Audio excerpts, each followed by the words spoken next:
बहनों और भाइयों और सज्जनों, आज मैं आपको दुर्गा सप्तशती अध्याय 12वां देवी के चरित्रों के पाठ का महात्म्य और अध्याय 13वां राजा सूरत और वैश्य को देवी का वरदान, इनके बारे में आपको सुनाने वाला हूँ। अध्याय 12वां देवी के चरित्रों के पाठ का महात्म्य। देवी बोली, हे देवताओं, जो पुरुष इन स्तोत्रों द्वारा एकाग्रचित होकर मेरी स्तुति करेगा, उसके संपूर्ण कष्टों को निस्संदेह हर लूंगी। मधुकैटभ के नाश, महिषासुर के वध और शुभ और तथा निशुंभ के वध जो मनुष्य कथा कहेंगे, मेरे महात्म्य को अष्टमी, चतुर्दशी व नवमी के दिन एकाग्र चित्त से भक्ति पूर्वक सुनेंगे, उनको कभी कोई पाप न रहेगा।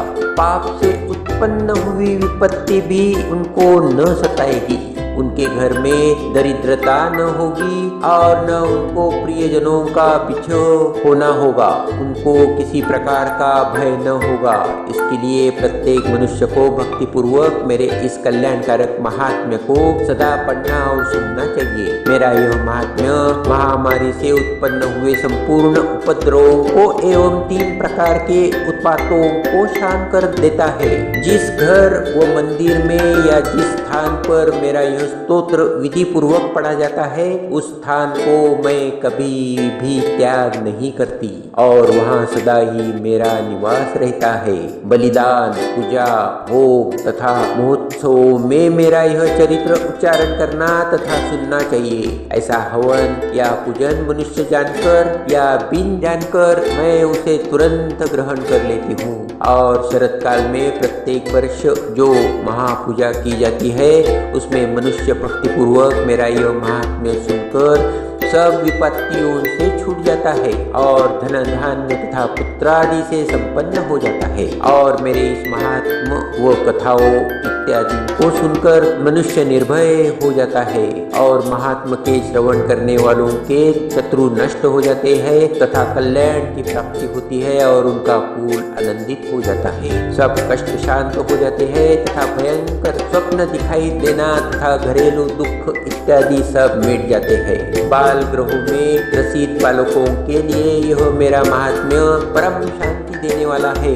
मनुष्य में फूट पड़ने पर यह भली भांति मित्रता करने वाला है। मेरा यह महात्म्य मनुष्यों को मेरी जैसी सामर्थ्य की प्राप्ति करने वाला है। पशु, पुष्प, अर्घ्य, धूप, गंध, दीपक इत्यादि सामग्रियों द्वारा पूजन करने से, ब्राह्मण को भोजन करा के, हवन करके, प्रतिदिन अभिषेक करके, नाना प्रकार के भोगों को अर्पण करके और प्रत्येक वर्ष दान इत्यादि करके जो मेरी आराधना की जाती है और उससे मैं जैसी प्रसन्न हो जाती हूँ, वैसी प्रसन्न मैं इस चरित्र के सुनने से हो जाती हूँ।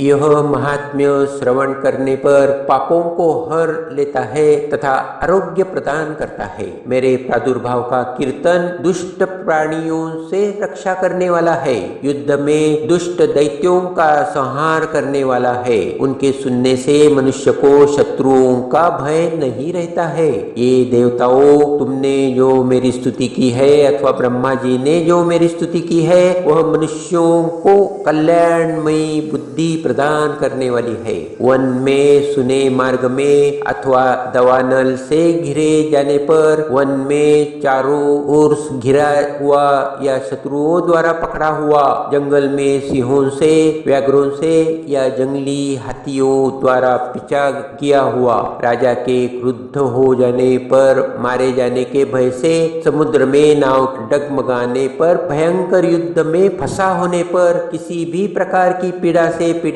घोर बाधाओं से दुखी हुआ मनुष्य मेरे इस चरित्र को स्मरण करने से संकट से मुक्त हो जाता है। मेरे प्रभाव से सिंह, चोर या शत्रु इत्यादि दूर भागे जाते हैं और पास नहीं आते। महर्षि ने कहा, प्रचंड पराक्रम वाली भगवती चंडिका यो कहने के पश्चात सब देवताओं के देखते ही देखते अंतर्धान हो गई और संपूर्ण देवता अपने शत्रुओं के मारे जाने पर पहले की तरह यज्ञ भाग का उपभोग करने लगे और उनको अपने अधिकार फिर से प्राप्त हो गए तथा युद्ध में देवताओं के शत्रुओं शुंभ व निशुंभ के देवी के हाथों मारे जाने पर बाकी बचे हुए राक्षस पाताल को चले गए। हे राजन, इस प्रकार भगवती अंबिका नित्य होती हुई भी बार बार प्रकट होकर इस जगत का पालन करती है, इसको मोहित करती है, जन्म देती है और प्रार्थना करने पर समृद्धि प्रदान करती है।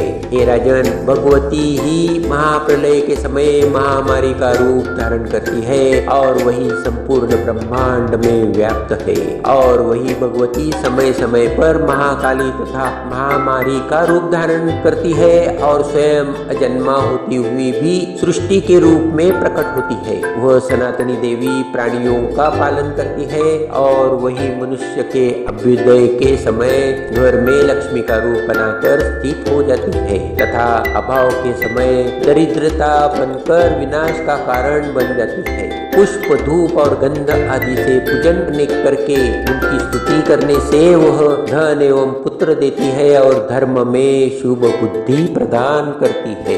अध्याय 13वां, राजा सूरत और वैश्य को देवी का वरदान। महर्षि मेघा ने कहा, हे राजन, इस प्रकार देवी के उत्तम महात्म्य का वर्णन मैंने तुमको सुनाया। जगत को धारण करने वाली इस देवी का ऐसा ही प्रभाव है। वही देवी ज्ञान को देने वाली है और भगवान विष्णु की इस माया के प्रभाव से तुम और यह वैश्य तथा अन्य विवेकी जन मोहित होते हैं और भविष्य में मोहित होंगे। हे राजन, तुम इस परमेश्वरी की शरण में जाओ। यही भगवती आराधना करने पर मनुष्य को भोग, स्वर्ग तथा मोक्ष प्रदान करती है। मार्कंडेय जी ने कहा, महर्षि मेधा की यह बात सुनकर राजा सूरत ने उन उग्र व्रत वाले ऋषि को प्रणाम किया और राज्य के छीन जाने के कारण उनके मन में अत्यंत ग्लानि हुई और वह राजा तथा वैश्य तपस्या के लिए वन को चले गए और नदी के तट पर आसन लगाकर भगवती के दर्शनों के लिए तपस्या करने लगे।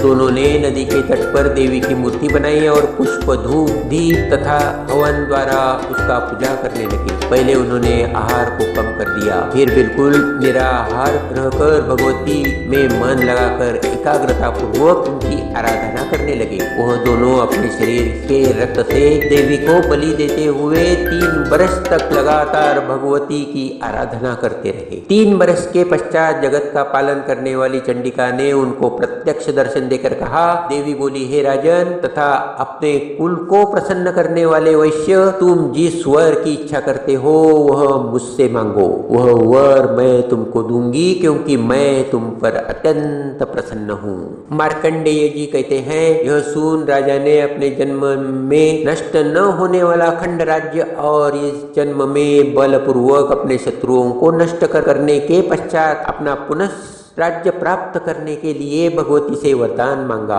और वैश्य ने भी, जिसका चित्त संसार की ओर से विरक्त हो चुका था, भगवती से अपनी ममता तथा अहंकार रूप आसक्ति को नष्ट कर देने वाले ज्ञान को देने के लिए कहा। देवी ने कहा, हे राजन, तुम शीघ्र ही अपने शत्रुओं को मारकर पुनः अपना राज्य प्राप्त कर लोगे। तुम्हारा राज्य स्थिर रहने वाला होगा। फिर मृत्यु के पश्चात आप सूर्य देव के अंश से जन्म लेकर सावर मनु के नाम से इस पृथ्वी पर ख्याति को प्राप्त होंगे। हे वैश्य कुल में श्रेष्ठ, अपने जो मुझसे वर मांगा है वह आपको देती हूँ। आपको मोक्ष को देने वाले ज्ञान की प्राप्ति होगी। मार्कंडेय जी कहते हैं, इस प्रकार उन दोनों को मनोवांछित वर प्रदान कर तथा उनसे अपनी स्तुति सुनकर भगवती अंतर्धान हो गई और इस प्रकार क्षत्रियों में श्रेष्ठ वह राजा सूरत भगवान सूर्य देव से जन्म लेकर इस पृथ्वी पर सावर्णिक मनु के नाम से विख्यात हुए।